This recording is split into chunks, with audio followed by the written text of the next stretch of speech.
when Nick and I go to the movies, a thing that we've done since the very, very beginning is we go in the van, we go to the movie theater, we get a drink and a snack, we're sitting there, the lights go down, and the trailers begin. And as each trailer starts and finishes, we put our thumb out, and all the way up is, yes, I definitely got to see it, and then we crank it all the way down, and that means I have no interest in seeing it. And then we'll kind of gauge it almost like a speedometer, of a level of interest. And if you put it in the middle, that means like I'll see it when it comes on streaming. It's a lot like the scene in Gladiator, where basically Joaquin Phoenix's character in this moment, and we come to, and there's several times where one of us will be kind of in the middle, the other one wants to see the movie, or vice versa. One of us has the thumbs down and we do not want to see the movie coming out. One movie that I look forward to reviewing in the future that's coming out in a couple of weeks from the first time me and Brett saw the trailer was Super Mario Brothers. That was an instant thumb up for both of us. No, I was like Commodus, and I put my thumb down. I just don't care. I don't care about seeing Chris Pratt. I don't. Oh, you know. I'm going to see it, but that movie looks excellent.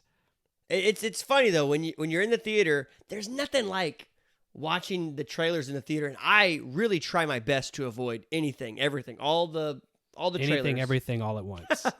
I try to avoid everything, and I remember the first time we saw this trailer. In today's culture, we are constantly inundated with the negative, and we're forced to talk about the things that we hate. So let's flip the script, and let's talk about the things that we love. We love TV and film, so join two dudes as we break down our favorite movies and how they relate to life. Welcome to the Minivan Movie Club. Let's go! Welcome back to another episode of the Minivan Movie Club. We are so glad you're here today. As always, I'm joined by the bearded wonder, Nicholas Whigham. Howdy doody. Is your name actually Nicholas, or is it just Nick? My name is Nicholas, like the saint. He's Nick. I'm Brett. We are the Minivan Movie Club, and we're so excited to talk to you today. Last time, we talked about 3 of the best movies of the year, all quiet on the Western Front, which I have to apologize to everybody.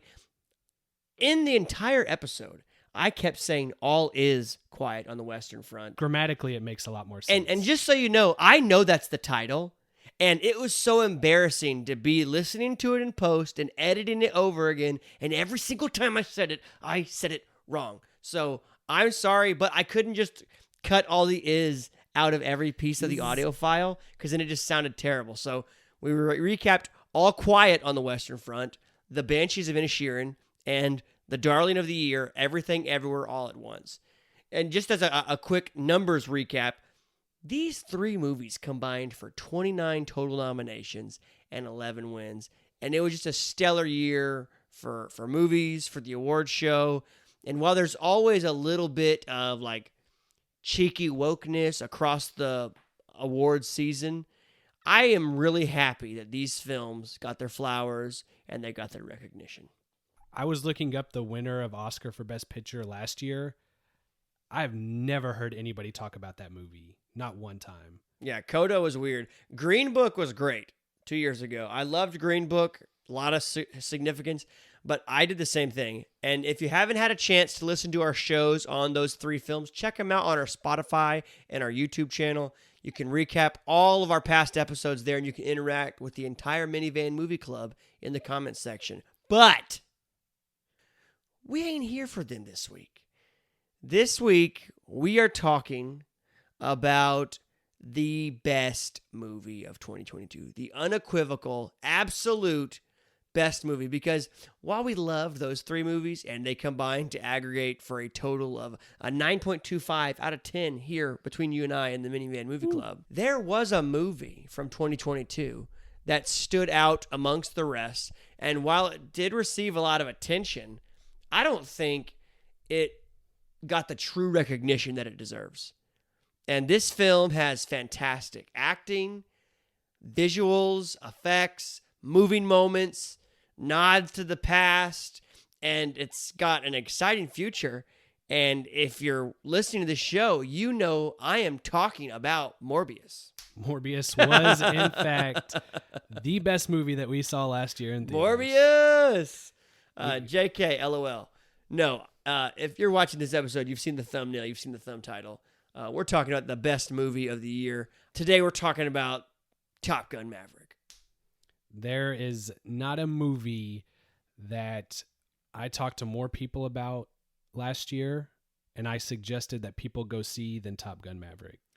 I have to be a little bit careful with this episode because as I wrote all of my notes together, I kind of compiled this video essay of my love of this movie. I loved this movie in so many ways, and I have to tell you, I did not want to like this movie going into it. We saw the trailer for Top Gun Maverick, and all I thought was, this is going to be a cheesy, unnecessary legacy sequel. Another movie, Cash grab. Another movie that we don't need to see. It's just a reskin of the original movie with the dated actors, and we'll shuffle a couple of the parts. It'll be nostalgic for people that watched it in the 80s, but there's nothing unique about it. That said, when I went and watched this movie, it's the one movie I think I saw this year at theaters that I didn't see with you for the first time. I went with some other friends. They're like, hey, we're going to go tonight. Let's go. It's opening night. Let's go see it. And I was devastated. And it was awesome And to see instantly, you devastated. But the movie was also good. And instantly he texts and says, we've got to go see Top Gun Maverick. The moment it starts, it's good, and it captivates you for 130 minutes, and it doesn't let go. No, it puts you inside the fighter jet with the cast, and you are there for the whole ride. And Top Gun Maverick is truly Tom Cruise's opus. This is a love letter to filmmaking, and more than that, because a lot of people have drawn the parallels between Maverick's character representing Tom Cruise as like a metaphor or a vehicle for filmmaking and actors in a world where big Hollywood explosions and CGI are ruling the box office. Here's a practical movie, but really this is a love letter to the fans. For me, it gives us the kind of amazing, sensational spectacle of a movie that we could only dream of. And the reason it's so effective is because Tom Cruise and the director Krasinski, they cared so much that they had to make this movie. They could have easily released this movie in 2018, but instead they held on to it for 4 years in post-production. While the first Top Gun, in my opinion, is like just a crappy movie, it's a movie that sits in a time capsule. It's great in the moment, but when you watch it now, it looks like it's got like 13,000 Instagram filters. The dialogue if you didn't sucks. grow up watching it, it's not something that, like, you can't show that to somebody that's never seen Top Gun as a younger person. And like, if you show that to just any random adult, they're going to be like, this movie is trash. So I saw this movie. When I watched Top Gun Maverick, I was going in there expecting we're going to get all the same visual style, all the same music. It's just going to be an ode to the 80s. And boy, was I surprised. It wasn't a cash grab like so many other remakes or soft reboots or sequels that we've seen, like your Ghostbusters or your Terminators. These legacy sequels that have such great source material, and then they make such an uninspired movie in response to where it burns out. And there is always this kind of talking point in Hollywood where people that watch movies, they say, we want new stories. We want it to be original. Why are we just regurgitating things? And this movie is both a cute nod to its predecessor. It's got a couple of moments that have very obvious nostalgia, but at the same time, it also has this vehement punch in the face to those who want to compare it to legacy sequels. This is not Ghostbusters of 2016. This is not Terminator 4. This is not Jurassic World. This movie stands alone as an incredible marvel on its own, and it deserves the attention and respect. But in my opinion, it's not just the best movie of this year. I seriously believe that this is one of the greatest movies of all time, and I'm happily going to debate anybody that disagrees with me on this show. You comment on this, you message me, you show up at my address, I will gladly prove you wrong and welcome the difference of opinion. But this is one of the best movies of all time. That is a bold statement. It is, but there's so many themes. Just one, for example, there is a very clear theme of like fighting bureaucracy or standing firm and resolute in the face of obvious power. And that's truly represented in who Maverick is. Again, you pointed out, I'm not here to advocate for Tom Cruise personally. I don't talk about people personally like that unless it's myself. Yeah. But the movie itself, there are so many themes, so many moments where the writers gave meaning to the madness. You know, we're teased with the drones versus pilot, which is a very typical machine plot device, but it's mostly ignored. And this could be interpreted as like a practical effects versus VFX argument. But I mostly appreciate that instead of following cliches and tropes, this movie opts to dig deeper. But it still works with a lot of the tropes. There's a reason that cliches are real. I read a comment where they said, this is a movie about cliches, and it's wrapped in a really pretty bow. And man, that bow is huge. It's red, and it's pretty. So the big concern, and instead of the typical story that we've seen a lot in the last several years where Maverick's older, he would have to be, it would be assumed in the trailer, you're watching the trailer for this movie and you're thinking about, what are they going to do with the storyline? Well, Maverick's going to be the next Goose. There's going to be some new young pilot, and Maverick's going to be his Mr. Miyagi. He's going to have to sit in the back of the jet. He doesn't have it anymore. He's not the best anymore. He's going to have to go on and just try to pass on some knowledge to some young fighter pilots so that they can accomplish the mission. And instantly, just due to the level of commitment that Tom Cruise has and the dedication and who he is as a person as far as what work he will put in, he didn't allow that to happen.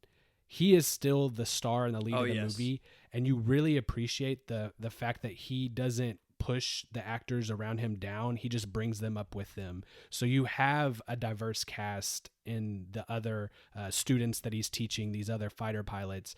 You have a strong female character. You have strong characters of many different ethnicities, and not one of them is held up above or below the others. They are all equal in the way that they're presented in the story, and it just makes for a very feel-good. It doesn't lecture you. The story doesn't lecture you at all with its characters, and I think that's something that's super refreshing about the movie that people, they can walk away from. You're not being preached at in a hyper military movie. You would think, oh, this is either going to be like a pro-war, pro-military, any of those things. And not once does the movie try to lecture you about ideologies or political parties or ethnicities or any of those modern themes that we've been kind of badgered with through all the different story mediums that we have with television and movies.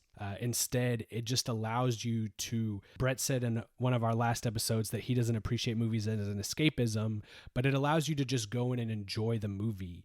They're not trying to badger you with world problems.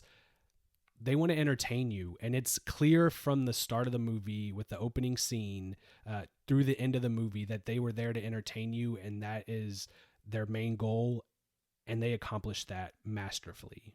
Yeah, there's a podcast out there called the Fighter Pilot Podcast, and you can find it on Spotify. They talked about how the first Top Gun really inspired a new generation of fighter pilots. There's a lot of people that watched that movie that signed up to be in the Navy to fly planes. This movie is not a expose like, let's go get in a plane. Now, to be fair, to be clear, you will feel like you're in a plane watching this movie. It puts you right front and center in the cockpit, on the wing, in the back, on the ground, underneath. You feel the plane. You are all around it. This is a great accomplishment of the movie. But one of the biggest criticisms that you see of the movie is, oh, it's just another war movie. It is American military power. That's all it's all about. And they didn't even have the guts to name a true target, this host nation where these bombs are going to be dropped. They don't even name it.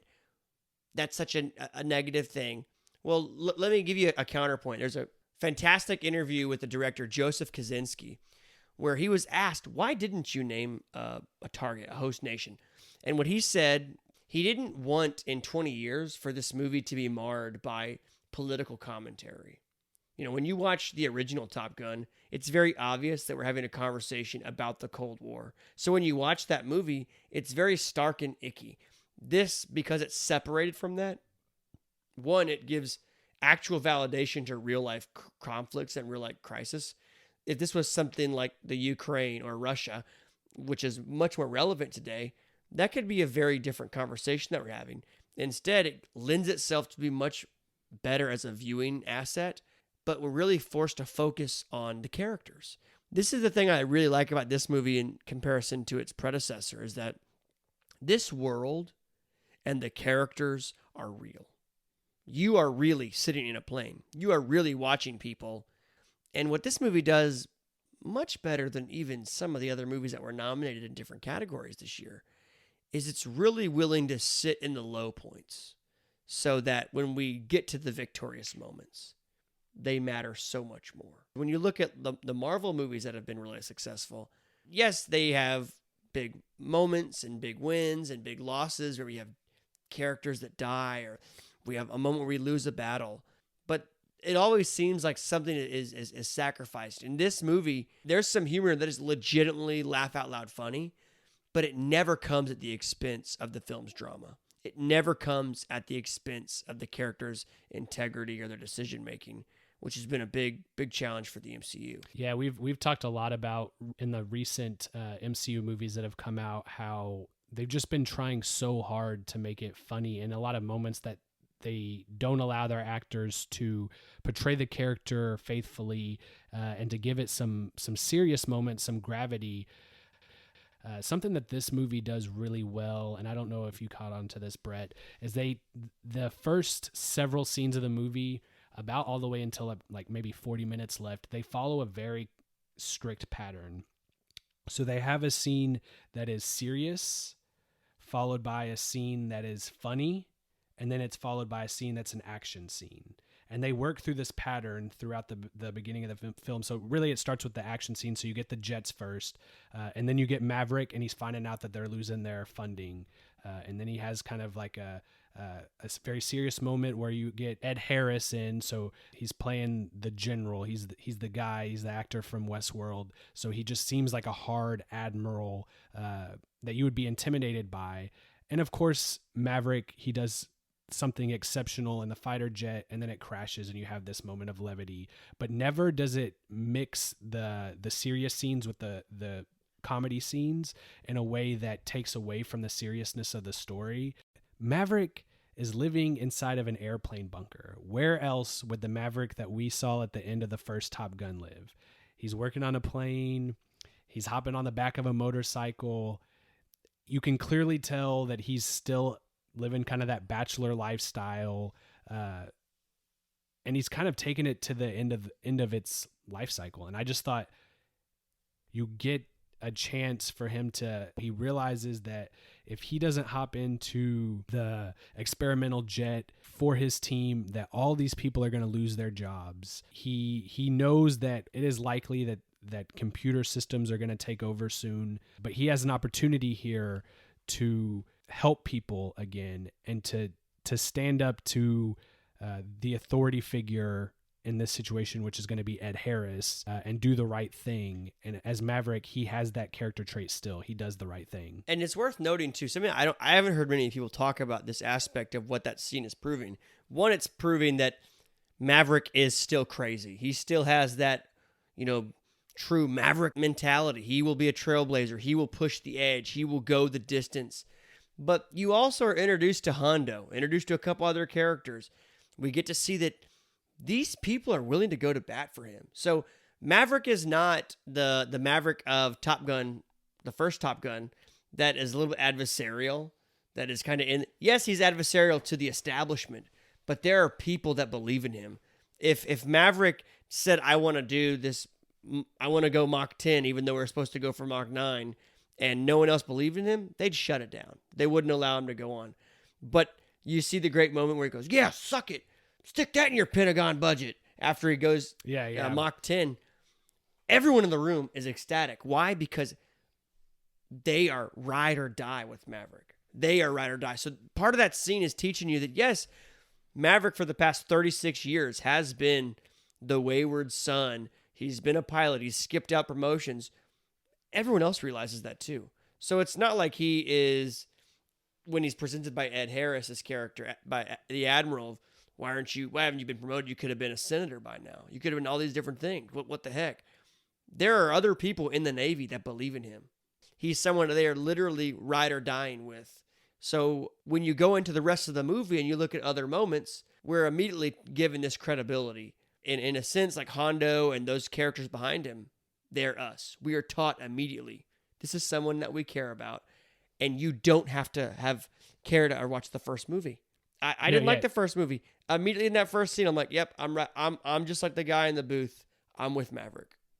Yeah, he inspires you, and you bring that up. Without Tom Cruise, this movie likely comes out on some streaming service, and you watch it for the first time on that service, and it just does not have the same impact as it does with the theater surround sound, the walls vibrating. When the jets take off, when they're landing, you can feel it. It feels like you are standing on the aircraft carrier as they take off, as they land, and it gives you the feel good feeling like, okay, I'm invested now. Where are you going to take me? Where's this ride going?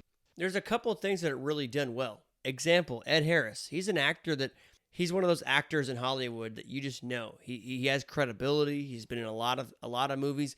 So when he shows up in this movie, we're immediately expecting this is going to be the big bad. This is going to be our adversary through the rest of the movie. He's the Admiral, and he's shutting us down. He's got some really great lines, some great moments where he talks about, you are a thing of the past, Maverick. And Maverick responds, maybe, sir, but not today. Literally, we never see Ed Harris after this scene. This scene ends and we never see him again. But if they played it with somebody else that wasn't as well known, I think that this doesn't play off as well. But because we know the legitimate gravitas that Ed Harris brings to the set, it makes this more impactful. So when we go through all these other moments, there's so many good acting performances. The actor that plays Hondo, I loved Hondo. He is like heart to the movie. I loved Warlock. These two actors don't have huge roles in the movie, but they were so good in their roles. Yeah, Warlock's voice is phenomenal, by the way. I would love to hear him like do some more animated stuff. I love the moment after that scene where he finally finds out you're going to Top Gun. He's going to Fighter Town. We see him riding his motorcycle and no helmet, just free as a bird down the runway. This dude looks like kind of like Tom Cruise crazy jumping on a couch in Oprah back in the day. Yes. Just so happy to be on a motorcycle. But he shows up to the bar and he meets, we get a chance to meet for the first time Penny Benjamin. And I loved the way that they handled the Penny Benjamin and Maverick's romance with her. Feels authentic. It feels like this really could have been like his lost lover. See, now I'm married, so I'm biased. I'm married to the most beautiful woman in the world, but the way that they've framed Penny Benjamin in this movie is almost like she's the second most beautiful person in the world because she is confident. She is comfortable. She runs her business. She's had this for 3 years. We know based off of her house, her car, and her boat, she's got money. Oh, she did something before she bought this boat, and she's a single mom. But it's not presented in the sense of like, here is the struggling single mother, and she needs Maverick to help her. No, this is actually just the opposite. Maverick needs her advice. He needs her companionship, and it's this intimacy that really pushes the story forward. I especially love the way that they play with some of the cheekiness. They're like, look, let's not start this up again. Let's just be friends. Let's just talk here at the bar. And I don't know about you, the scene there at the bar it's great. It's rah-rah. We get introduced to all the other Top Gun academies. It's kind of a fun, playful way to introduce these characters. But as they're kind of there, Pete leaves his phone on the bar. They ring the bell. It's a rule there at the bar. If you have your phone on the bar, you got to pay for everybody's drinks.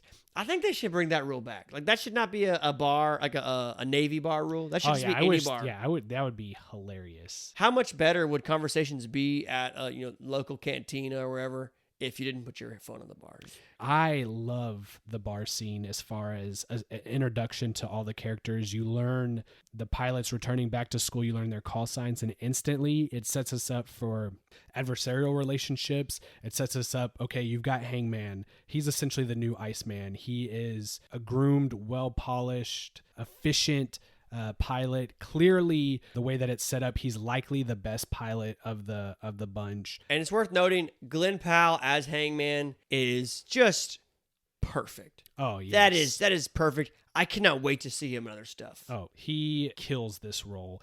And I think it's perfect for who they chose as Goose's son and Miles Teller. He looks similar to him enough that it's believable. He's got that same terrible mustache. But like for him, you're like, that kind of works. Yeah, he pulls it off. It looks good. He instantly, you have this clean-cut Hangman, and then here comes Rooster with his Hawaiian shirt, and he's kind of, you can tell he's more of like a go-with-the-flow free spirit, and it sets you up instantly for a dynamic that's going to play out through the whole movie, and it establishes that same adversarial relationship that we had in the first film with Iceman and Maverick. So I thought that was a great introduction to all of the students, and I don't think that they could have done it better. It's just a phenomenal setup for characters. And then it immediately goes into the flashback sequence, which admittedly is a little heavy-handed, but it really does work well. Oh, yeah. Maverick is watching Bradley Bradshaw, Rooster, through the window play the piano, and it's immediately brought back to when Maverick and Goose were in the first film playing the same song. We see the flashback to when Goose passed away. And we get to see Jennifer Connelly's character, Penny, watch Maverick internalize that. And we're immediately primed that there is a connection between Bradshaw and Maverick and Penny, and this is going to be where the emotional arc is going to come from. And so like any great movie, the director sets this situation up, and so we are going to get payoff on this relationship, and that's something that is, oh man, we appreciate here at the Minivan Movie Club, is you set up something and then you give yourself a softball and then you smack a home run. And that's maybe one of the reasons why this movie is so good. So many movies today try to be really heady and quippy. We're like, let's do something really special. They prime you, they set it up on the tee, but they never actually relieve it. They never hit it. Chekhov's loaded gun. It's the easiest principle in writing. Don't tell me what's going to happen. Show me, and then make sure you show me again when it's relieved. This movie comes over time and time again of moments that are going to happen. And then we get in this really fun sequence of them playing their like video game in the sky. Like, all right, can you shoot me down? And immediately we're like, oh yeah, he's still the best. Maverick is the best guy in the sky.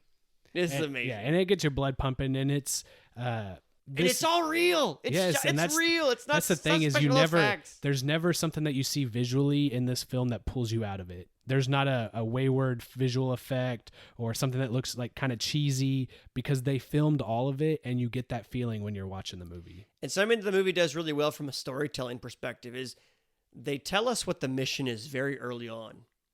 One of the struggles that the original movie had is they're just flying in the school. And then they kind of have this climax that just pops up out of nowhere. Like, hey, look, we got to go do this mission real quick. Oh my gosh. So it's tough to follow. Not to mention, like, cinematography wise, none of the actors in the original movie were in planes. Not a single shot of actors in planes made it into the original movie. So this movie is a totally different experience. So when you're watching the movie, I don't know how much people who listen are really like students of film, but one of the very first movies ever was of planes flying in the sky. And they thought it was going to be an amazing movie, amazing video. But when they watched the film, they were found out like, wow, there's nothing to have perspective. So this doesn't look entertaining at all. It's just a plane floating in the sky with the background, because there were no clouds, there's no mountains, there's nothing there. Whereas in this movie, there is so much perspective. In the first Top Gun, it's just cameras from the ground or things that are made on sets in studios. This movie does not do that. So there's so much perspective. When you see shots in this movie where they're flying really close, it's closer. And if you listen to the Fighter Pilot podcast, they have a great analysis of the beats where teachers and instructors from the actual Top Gun Academy. They reviewed the film and they said, this is like seriously 95% accurate. Everything you see in this movie, they've done in real life. And that's not a discredit to like the amazing optics. It's more of a spectacle to say, this is not fake.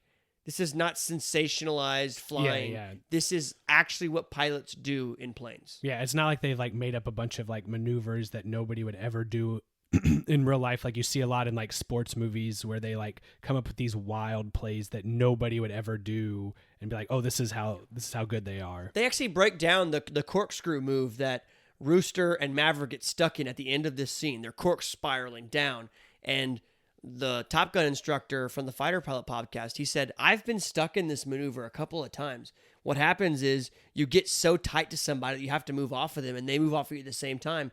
And literally what you're doing is you're playing chicken all the way down to the flight deck. And the first person to pull up loses, because the first person that pulls up puts themselves in a weak position to the enemy, and they can immediately be shot down. And there are so many moments with this whole movie that when I've talked to people that had problems with, this is not accurate, or this is just sensate. This is not a documentary, it's a movie. One, yeah, it's a movie, not a documentary. But so much of it is real. At the end of that scene, we're taught there is clearly some issues between Rooster and Maverick. And it's not just his father died. Yeah, because it could There's be very more to easily it. that relationship dynamic. And thankfully, from good writing and directing and producing, it would have been just as easy for them to say, hey, let's have some friction in this relationship because the dad died. That's their connection. That's the absence. Let's just leave it at that. But they don't. You get more development from Maverick's character when you find out that the reason that he pulled the papers of Rooster from the Naval Academy, which sets him back from becoming a pilot earlier, is because it was Rooster's mother's wish that he didn't let him fly in a plane. And so where so many movies would have Rooster find this out in a way that would cause him to forgive Maverick holds on to this. He doesn't let him and it have never any- comes out for the entire movie. I think that is such a honorable thing for writing to do, because it would be such an easy way for Rooster to find this information, learn it by the end of the movie, and all is forgiven, all is good. But then that mars the legacy of his mother. Instead, he just swallows it. And that gets us to this great moment where Maverick is trying to figure out how to connect the team together. Things are broken. They're realizing they can't actually do this run. They've got 2 minutes and 30 seconds to get this done. It's very difficult. They teach us over and over and over again, this is the mission. So visually, we are told what to expect so we can appreciate the sequences. We're told we've got to get through this mountain range. We've got land-mounted missiles, which again, if nod to the Fighter Pilot podcast, they said that is literally the biggest threat to surface-to-air missiles, on-the-ground missiles, because there's so many more. A plane has only so many infantry and it's not ammunition. a video game. They can't hold hundreds of missiles. But we're taught there's missiles on the mountain peaks. We got to stay low. We've got to navigate here. We've got to then soar up the mountain, drop down. We've got to have 2 miracles. They keep harping back on these 2 miracles. Laser the target, shoot it twice, get out, and then dogfight. We're taught over and over and over again, which is great because when it actually gets to the final mission, we can appreciate it. But we see over and over again, they can't do it. Some of them are too slow. Hangman can do the mission, but he's too fast, and he left his whole team behind, so they all died. They all died because of bogies interacting with them. There's this great scene where after Maverick is pissed off the air boss, he's pissed off the team, he goes and he talks with Penny. They come home, and you're thinking, oh, we're going to have the bounce chicka wow wow. Oh, yeah, like the first one, Take My Breath Away. Neon lights, Take My Breath Away sex scene. But instead, they treat Penny and Maverick's character with class, grace, and maturity. And instead, we don't see this like superfluous sex scene. Instead, we see this very intimate moment of a conversation where they talk about, wow, you're doing so well, Penny. You've got a kid, you've got your life. How are you doing it? How are you taking care of her? How are you doing this all? And she says, I just had to trust her. I had to give her the freedom. And they have an actual conversation about what it's like to trust people. We learn about Rooster's mother. We learn about the challenges. And instead of it being so expositional dialogue of force feeding the audience, here's what needs to happen, we get to see Jennifer Connelly and Tom Cruise actually act. And instead of it just being this stupid sex scene, it's an insightful moment that actually pushes the story forward. Tom Cruise learns, I have to trust. I have to give him a chance. And yeah, he has to realize that Rooster has made it this far for a reason, and it's important that he gives him that trust. And that, as Brett said, that dynamic, we know that they had an intimate moment, but they didn't have to show us that. It doesn't take you away out of the movie, and it's like, oh, we've got this like raunchy love scene or whatever. Instead, it's like, okay, we know that they were intimate, and they use it as a moment to then give us some heart.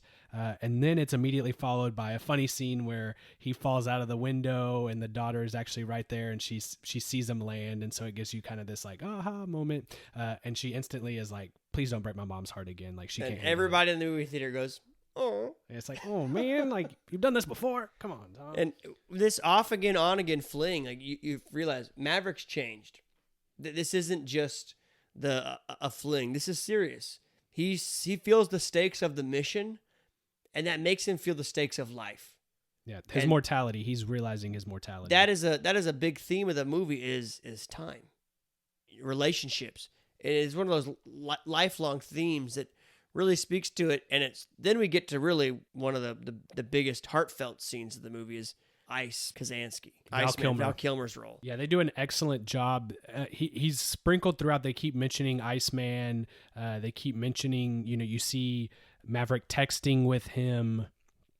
And we all know from a real world perspective, the things that Val Kilmer's gone through, and the effort put in by the director and by Tom to do justice by Iceman and have Val Kilmer in the movie is really appreciated. They do it very tastefully, so they give a nod to some of his real world problems. And if you're not as familiar with Val Kilmer's health issues that have kind of derailed his career, but more importantly his personal life, check out the documentary Val. But they do it really tastefully. He has to talk to him through a computer because in real life, Val Kilmer has lost his voice. It's very serious, and they have this whole conversation. And at the end, he asks him, so who's the best pilot? And it gives you, it's not in the middle of the scene, but it's at the very end of it. So you have this like this is funny, but it doesn't do anything to take away from the seriousness of what their relationship is. In a moment where the characters are having a conversation, but one of them isn't even talking, there's so much emphasis on the facial expressions that Val Kilmer and Tom Cruise make. You watch them internalize. Ice basically has to tell him, look, I know that you're the best fighter pilot in the world. And it's such a cool juxtaposition. In the original movie, he was the only person that saw the danger. Yeah, and what Maverick he said, look, you're dangerous. I don't want to be up there with you because I don't feel safe. You're going to get me killed. And now the tides have turned. He has come full circle. Everyone else thinks he's a liability, but Iceman knows, no, this is the best pilot in the world. We are better because of him. And that's why he keeps saving him so many times for moments like this. So to see him on stage and to see it done, like you said, so tastefully, it's one of those rare moments where the real life just becomes part of the cinema. The moment where they talk in Ice's office literally had me a little choked up, and I told you I didn't even like. Yeah, it's a scene with a lot of gravity to it, and then after that scene, we're taken back to another training scene. Who's going to die in the plane? That's going to kind of be the gut wrenching moment for us. Who's going to be the next Goose scene? And they do a great job of subverting your expectation because they give you. Oh, it's going to be Phoenix. Yeah, it's going to be Bob. Well, yeah, it was at first. It's like it's going to be Coyote because he doesn't get the Payback. It's going to be Payback because he doesn't get the shot and he blacks out when he's going through the G-forces. But no, they save him. They get him back. Oh, okay. And then you have the birds fly into Phoenix's plane, and then it's like, oh no, that's going to be Phoenix.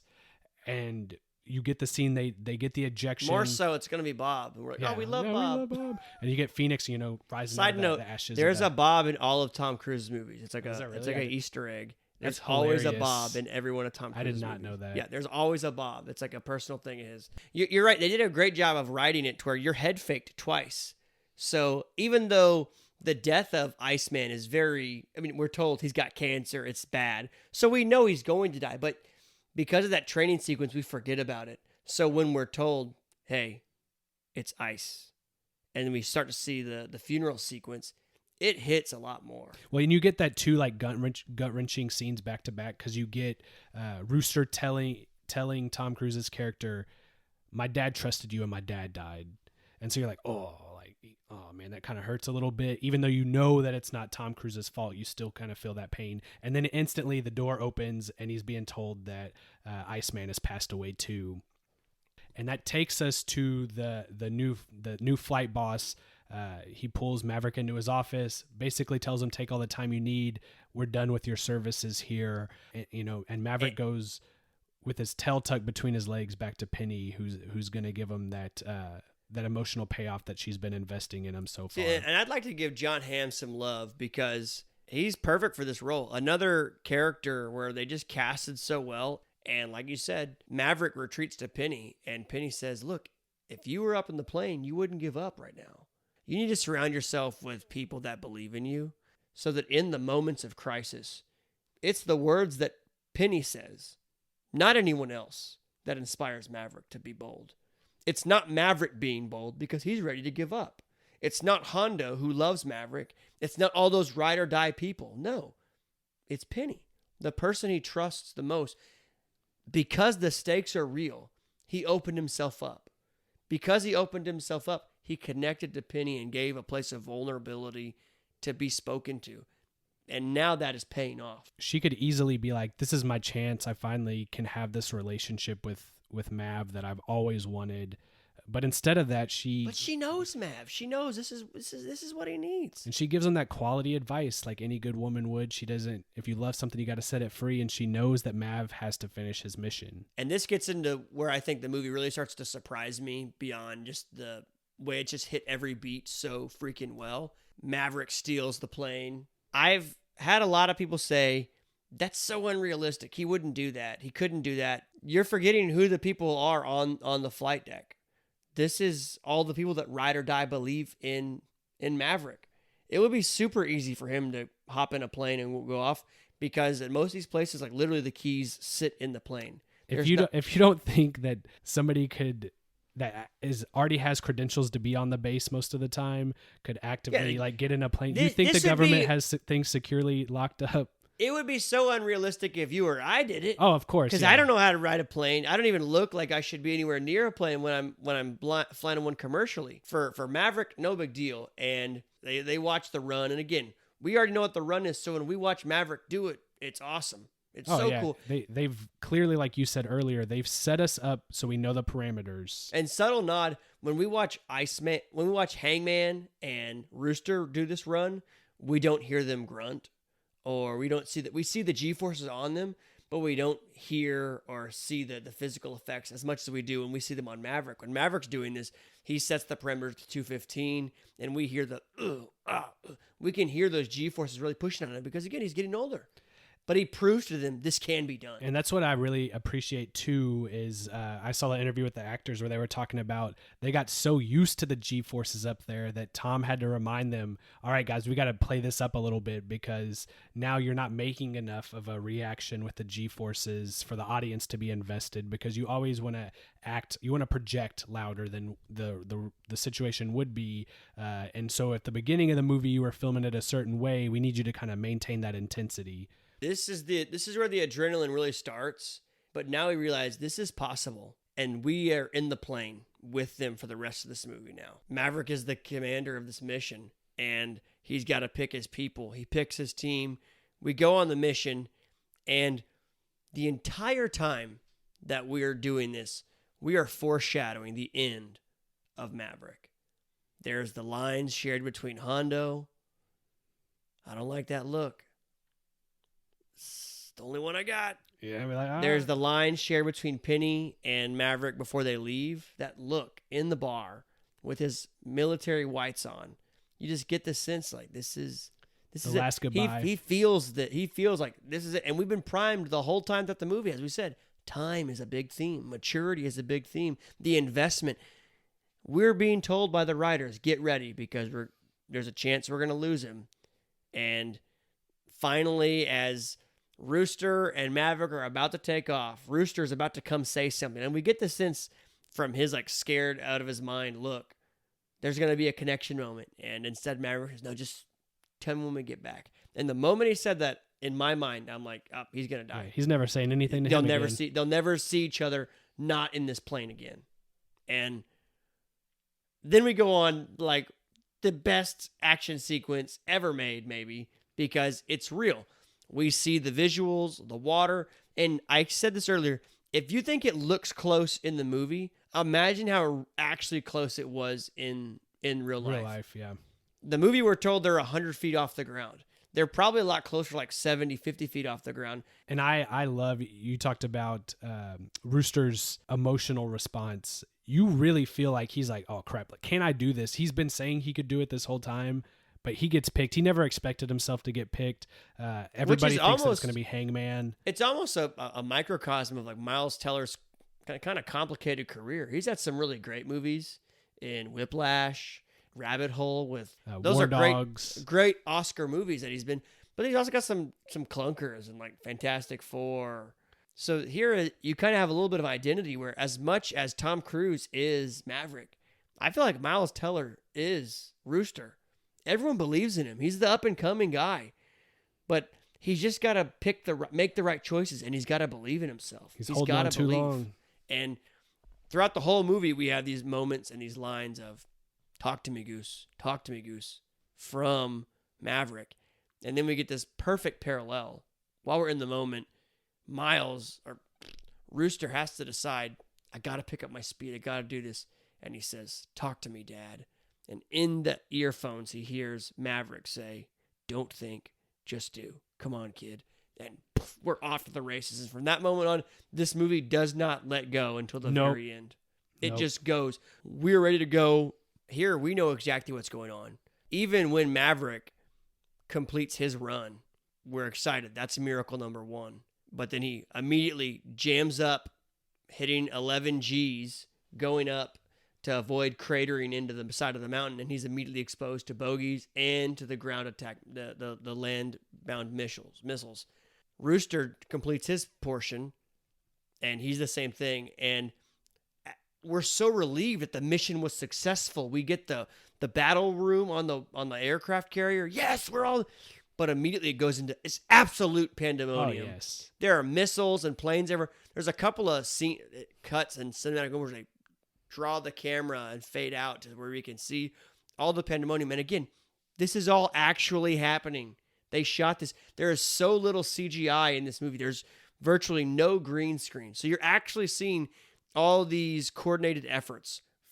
Maneuvers in the it's sky. Insane. It's crazy. And even as the audience, you feel so disoriented from all the shouting, the bogey, tango, tango, tango. You are so on the edge of your seat. And we watch this moment where they're hitting the flares to distract the heat-seeking missiles, to give them some... They're doing all this with the ammunition. Rooster runs out of ammunition, and Maverick has to save him. And boom. All the moments of foreshadowing that we were going to lose Maverick. He's finally done what his life mission was, which is to protect Rooster, and he's done just that. Yep, he's shot down, fade to black, credits roll. That's your movie. Yep. Only it's not. And we get Maverick waking up in the snow. This is the third act that is probably most like a Mission Impossible movie. Oh, yeah. But it completely subverts your expectation in such a fun way that it makes for a moment that you're like, I did not see that ending sequence. None of it. I didn't see any of it coming. Nope. Somehow he survived another plane crash, and then a helicopter shows up to kill him, and it gets shot down with giant machine guns. And then Rooster gets shot down, and they've got to reconnect, and they have the fun moment of, I tried to save you. No, I was going to save you. What are you thinking? You told me not to think. Yeah, perfect. So, I will say this. There are three parts of this movie that I think are the most unrealistic. One, the first plane crash when he's going Mach 10.4 and it explodes in the atmosphere. Yeah. He would not survive that. So suspension of disbelief. Second part's not realistic is when they steal this F-14 that's been sitting. It's a 40-year-old plane. They just steal it, and it flies well. Yeah. It's not the part that people are like, there's no way they could use a taxi runway. People take off on taxi runways all the time. It's a little bit shorter, but it happens all the time. And it's not unrealistic to think that if they punch it and spread those wings out long, they get more drag, they can push it up. That's realistic. That happens. The third part that's the most unrealistic is earlier in the movie when they're all in the bar and all the millennials know every single word to Goodness Gracious Great Balls of Fire. Oh yeah. I don't even know the words. I know Goodness Gracious Great Balls of Fire. I know the title. Yeah, that's it. So when they're all singing, I'm like, this is unrealistic. But the rest of the movie, when there's pandemonium going on, there's planes flying everywhere, that's realistic. And this is a PG-13 movie. There's only one F word allowed by the Motion Pictures Association in a PG-13 movie. And it comes when Maverick and Rooster are flying together and they get next to the 5th generation fighter. And it does this like Cobra, I don't know what, where literally I get this. Yeah, where it like spins around. He's like, what the? I get the sense that when they were filming this, that was actually Miles Teller's genuine reaction. Like, what the what's that? Yeah. That's got to be his actual, because literally his dialogue at this point just goes in like, holy sh! He's just dropping S-bombs and F-bomb. One F-bomb, but a lot of S-bombs. And we get to the point where after evading one person, another 5th generation fighter, oh my gosh, there's a third bogey in tow. And this is it. We're going to jet. Maverick says, pull it, eject. And they can't eject. And he's like, so I'm like thinking to myself, they have head faked us left and right about Maverick dying. And now they're going to kill him with the future. Rooster and Maverick are both going to die. And Hangman saves the day. Oh my, dude. And the scene is so good because the missile from the enemy fighter jet literally comes out of his jet. So you're like, oh, he's going to shoot him down. Because they show the scene where he goes to press the button and you're like, oh, if he's going to die, it's right here. And then he presses it and the missile comes out and you're like, oh my gosh, how are they going to survive this? And then boom, Hangman's missile blows up the enemy's missile underneath the jet and the jet itself. Damn good to see you, man. I am good. Yeah, he's like, you look good, Hangman. Credit to Glenn Powell's performance. I just loved it. A douchebag like that, you shouldn't like him, but you do. Oh, yeah. There's likability, there's charisma. He's got the energy. The actor that he brings to this character is just like, oh, man, like I don't want to like him, but I like him. So then we get all the guys going back to the aircraft carrier for the rah-rah ending, and you feel it. You feel it. You are all the intensity, all the joy, the enthusiasm that the actors and the extras play in this scene. You are right there with them. When we see Maverick embrace Hondo, oh my gosh, it gets you. You see Warlock and John Hamm's character waving from the flight deck. We're right there with them. And then the second moment of this movie where I legitimately cried. The first, when Val Kilmer, Iceman are talking, and Mav are talking, I cried there. I thought it was going to be the shirtless football scene. No, I did not cry there. A different reaction. The second moment I cry in this movie is the part where Rooster says, where finally Maverick says, thank you for saving my life and giving you a call back to some of the emotional moments they invested earlier. Rooster says, it's what my dad would have done. And they hug each other. And the way they embrace, it is like, I'm getting a hug. The first time I watched it, I truly did get choked up. I've seen it 5 times. And every time at that moment, it's what my dad would have done. Yeah, I still get choked He's up. seen the movie 5 times. I've watched it 3 times since it's come out. You leave the theater after this movie's over juiced. Like you feel it. You've gone through that emotional roller coaster. It's shot so well that you feel like you're a part of the mission yourself. And that's why when they're celebrating on the boat, you feel like you just accomplished the mission with them because you've gone on this roller coaster ride. And this is the first summer blockbuster that I can remember maybe in 10 years that was not a superhero-based blockbuster. There's no superpowers. There's no supernatural occurrences. It's real. Delivers, yeah, it delivers on every single level of a type of movie that people want to see, and that's what I think. And you don't need to go see 10 movies before it and watch a Disney Plus series. You don't even need to see the movie that precedes it. Nope. You can go see this movie today, and you will freaking love it. Yep, you'll enjoy. I have not talked to a single person that just outright did not like the movie. They may disagree with how we rate certain scenes or things that we like about it, but I haven't talked to a single person that just outright says that movie sucked. And it's telling because not that Rotten Tomatoes is the end-all be-all. There's plenty of critics and audience scores that don't agree. But it's telling when something is 97% on Rotten Tomatoes from critics and 99% from the audience. Yes. It had 6 nominations for Oscars, which is really telling for a blockbuster movie. There's not many popcorn movies that are going to get that type of critical acclaim. So I'm curious, when we talk about ratings, what do you rate this movie? I rate this movie a perfect 10 out of 10.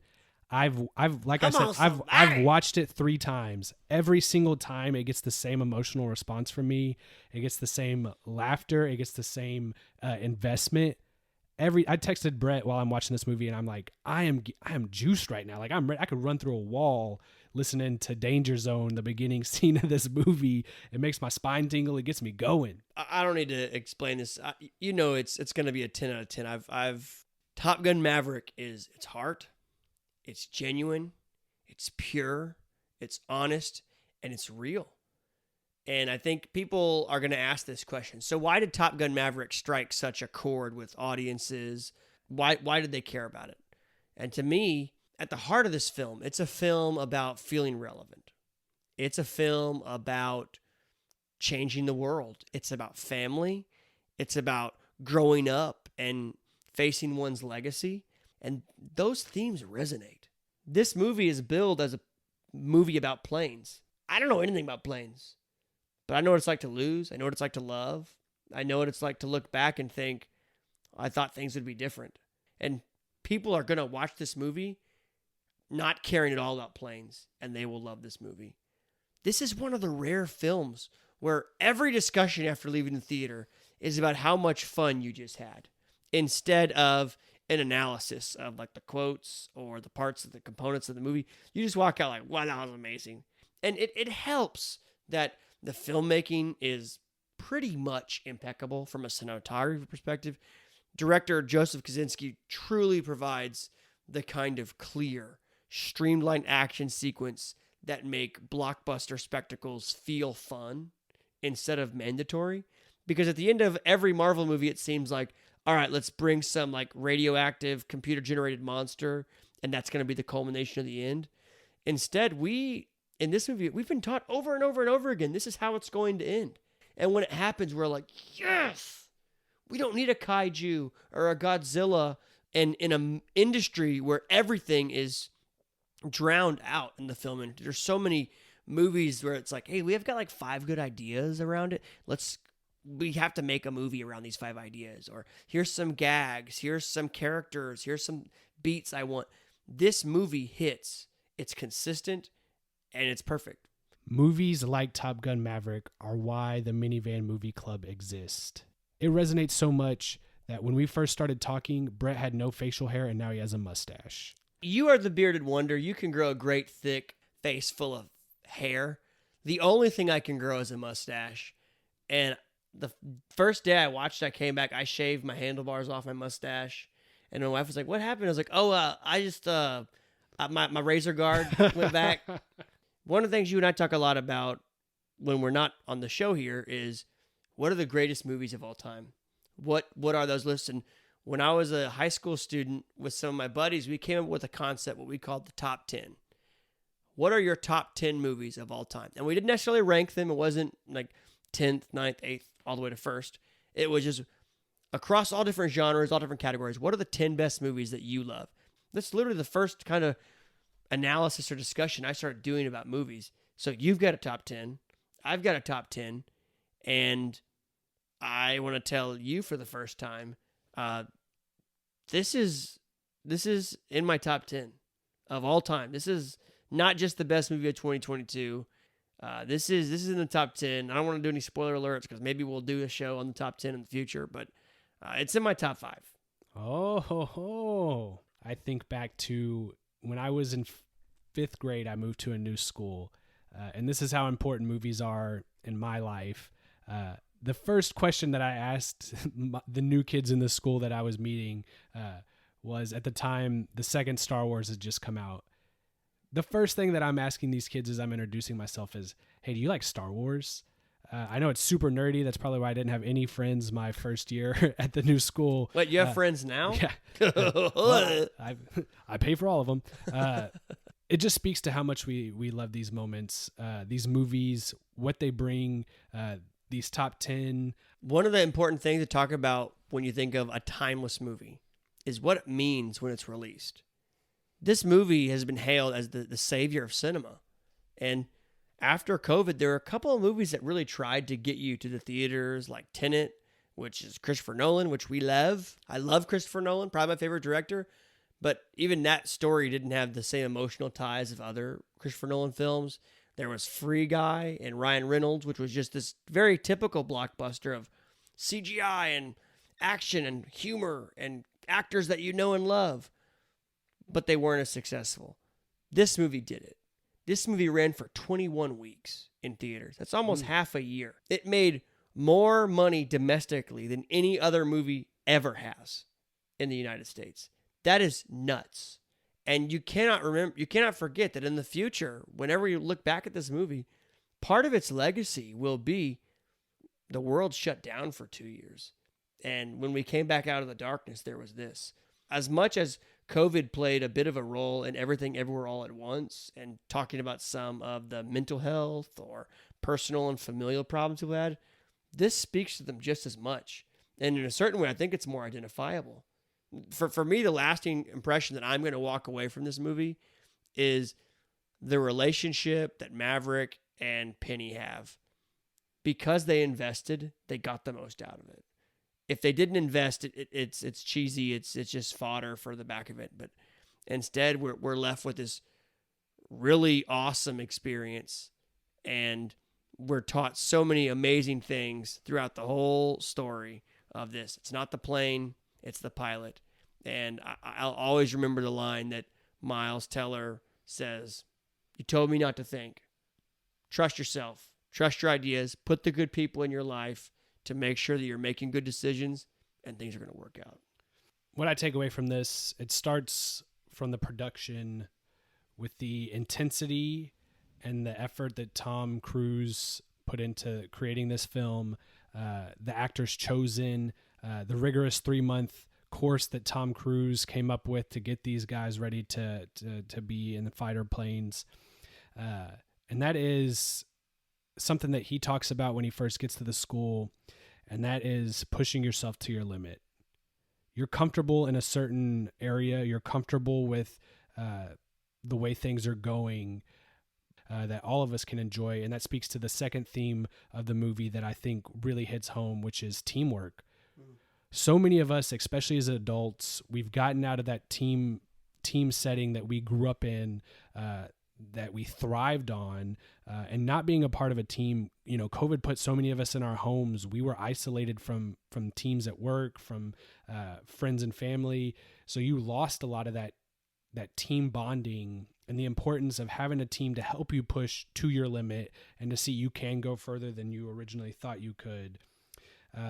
And the last thing that really, really resonates with me, and I think it's an important moral issue that we all face all the time in everything that we do, and that is, despite what the people around you and the people in charge of you are telling you, trust your gut and do the right thing. And going forward, I think that that's why this movie resonates. It's a movie that you'll be happy to watch with your kids when they get older. You'll be happy to watch with your friends. You'll be happy to have those conversations because it's full of awesome themes, awesome watching. You can watch it just on the surface level and enjoy it, and you can watch it and have a conversation about it, and it still hits across the board. And that is why it is our movie of 2022. Yeah, the themes you just talked about, those are not going to change. Those will still be relevant in 25 years. Yep, universal themes. Being a part of a team, being a part of a family, loving well, believing in yourself, not giving up, standing up to adversity. Those are things that anyone that watches a movie deals with on a day-to-day basis.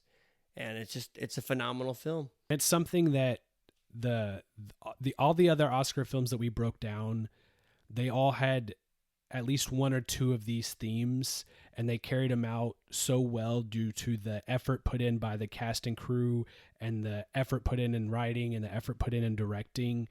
And I think out of all of them, this film and Everything Everywhere All at Once do the best job of delivering on universal themes.